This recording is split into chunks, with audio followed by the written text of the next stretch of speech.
sebahlul-bahlulnya kita, sholat jangan sampai ditinggal. Segeblek-gebleknya kita, tetap sholat. Jangan sampai lewat. Karena tahu kita ahlul maksiat, ya makanya kita sholat. Bukan malah, gue banyak dosa. Malu deh buat sholat mah. Mandi tuh bagusnya pas lagi kotor. Jadi sholatnya pas lagi banyak dosa. Jangan sampai kita lebih iblis ketimbang iblisnya.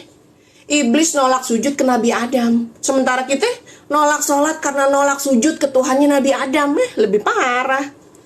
Nabi juga bilang kalau yang pertama kali bakal dihisap apa dari seseorang pada hari kiamat? Ya sholat. Kita mah subuh kesiangan. Bahkan enteng aja gak subuh sama sekali. Mau lu rezeki lu dipatok ayam Ayamnya juga barangkali bingung. Kok ini kecil banget rezekinya. Ayamnya malah kesian kagak jadi matok. Zuhur kerepotan. Asar di perjalanan. Maghrib kecapean. Laisa ketiduran. Parah. Kalau kata Pak Ustadz mah, hidup di dunia itu cuma buat menunggu 2 waktu. Waktu sholat dan waktu disolatin alias meninggoy. Nah supaya nggak bosan pas nunggu, dikasihlah kita hiburan. Berupa apa? Berupa keluarga, berupa harta, pekerjaan. Makanya sama dunia mah mestinya jangan kita baperin. Kita masukin hati, atau kita sampai dikadalin sama dunia, ya nggak? Maka itu jangan sampai kita malah sibuk kerja, sibuk sama anak. Sampai-sampai ninggalin sholat dan lupa kalau kita bakal meninggoy. Semua kebaikan yang kita kerjain di dunia ini kagak ada artinya sob kalau kita ninggalin sholat, ya nggak? Kita sabar ngadepin anak, kita bangun masjid, kita taat sama suami, kita nyumbang puluhan juta tiap minggunya, tapi kita ninggalin sholat. Itu semua kagak ada artinya kebaikan kita. Karena puncak kemaksiatan kita kepada Allah adalah ninggalin sholat. Begitupun puncak penghambaan kita ke Allah yang menjalankan sholat. Nggak apa-apa nggak sholat, yang penting hatinya baik, akhlaknya mulia. Iya kita baik ke manusia, tapi ke Allah kita kurang ajar. Buat apa? Bos manggil, gercep nyaut, kepsek ke bel, langsung nyamper. Wapres nyuruh-nyuruh langsung siap 86. Giliran Allah yang manggil, hayya 'alas sholah. Ntar dulu nanggung, tunggu dulu masih sibuk. Gak usah sholat dulu deh, gak sempet. Hidupnya semeraut masih nanya, kok nasib saya ngenes begini ya Allah. Manusia mah emang deril magadir, makin gak tahu diri. Kalau hidup kita nggak jadiin sholat sebagai penghapus dosa, maka dosalah yang bakal menghapus sholat dalam hidup kita. Ninggalin sholat tuh sama kayak makan bebong sama mabora, sama-sama haram. Di warkop aja berjam-jam kuat lu nongkrong. Buat berdiri 5 menit bakal sholat aja susah lu. Mau bawa apaan lu ke akhirat Bawa kopi? Bawa ji Samsung? Lagi seneng sholat, lagi banyak cobaan sholat. Wasta'inu bis-sabri was-sholah, ya nggak? Sabar, perbaiki sholat. Allah yang bakal selesain masalah kita, ya nggak? Allah udah janji bakal bagusin hidup kita di dunia dan akhirat kalau kita sholat. Kalau nggak percaya coba aja sholat terus deh, tanpa bolong-bolong. Terus jangan dikira ketika kita sholat tuh manfaatnya buat Allah. Agak sama sekali. Kita yang nerima manfaatnya. Allah mah kagak butuh sama sekali sholat kita. Kita yang butuh Allah. Sholat itu buat kita, bukan buat Allah. Makanya kalau sampai nggak sholat, kita yang rugi. Kita yang berantakan hidupnya. Kita nggak sholat mah Allah nggak rugi apa-apa. Kalau kita mau Allah perbaiki hidup kita, maka perbaiki dulu sholat kita, ya nggak? Kalau kita mau memperbaiki hidup, terus bingung nih mulainya mesti dari mana, mulain aja dulu dengan memperbaiki sholat. Lagian yang ninggalin sholat laguan banget sih. Kayak berani aja lu masuk neraka sakor Lu masuk angin aja langsung minta dikerok sama mak lu. Kayak segala siap masuk neraka kan yang ninggal sholat BTW gimana mukena yang gue pakai Cakep kan? Hai.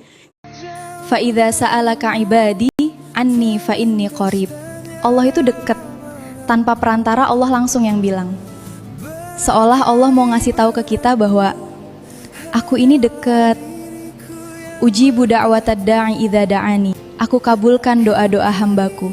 Jadi kalau kita ngerasa, kok doa aku gak pernah terkabul ya? Itu bukan Allah gak kasih, tapi Allah tahu yang sesuai dengan kebutuhan kita. Allah gak pernah ngeskip doa hambanya, tapi Allah selalu menunda. Sampai kapan? Sampai dia siap menerimanya.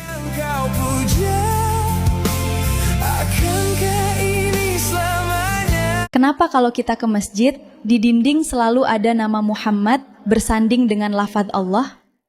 Ketika Nabi Adam memakan buah kuldi, Nabi Adam berdoa kepada Allah, Allahumma inni atawassalu ilaka bihaqqi Muhammad. Aku memohon kepadamu ya Rabb, berkat Muhammad, ampunkanlah dosaku ya Rob. Allah berkata kepada Adam, Adam, nama siapa yang kau sebut tadi? Nabi Adam nabi nomor berapa? Nomor 1. Nabi Muhammad nabi nomor berapa? Nomor 25. Waktu Nabi Adam diciptakan, Nabi Muhammad udah lahir apa belum? Belum.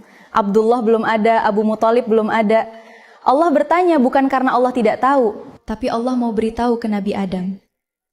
Sekali lagi kutanya kepadamu, siapa nama yang kau sebut tadi? Muhammad ya Rob. Siapa dia Adam? Aku tidak tahu ya Rob.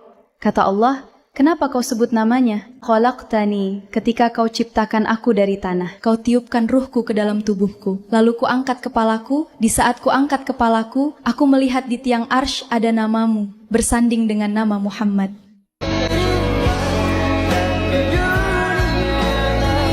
Bismillahirrahmanirrahim.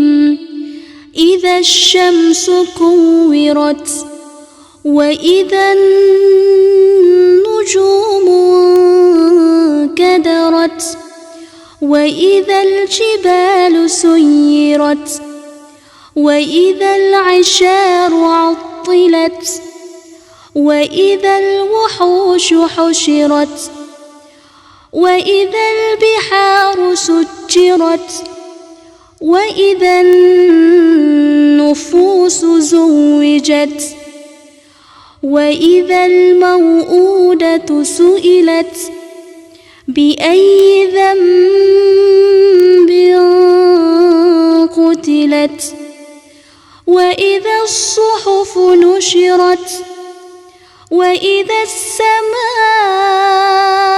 كشطت وإذا الجحيم سعرت وإذا الجنة أزلفت علمت نفس ما أحضرت فلا أقسم بالخنس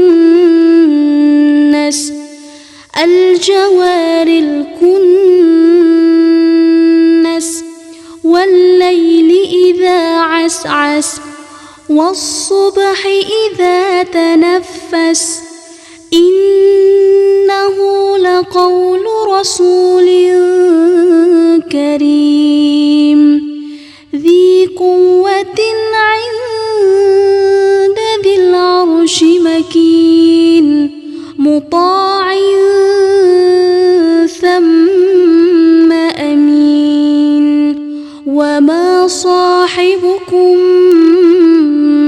بمجنون ولقد رآه بالأفق المبين وما هو على الغيب بضنين وما هو بقول شيطان رجيم فأين تذهبون إن هو إلا ذكر للعالمين لمن شاء منكم أن يستقيم وما تشاءون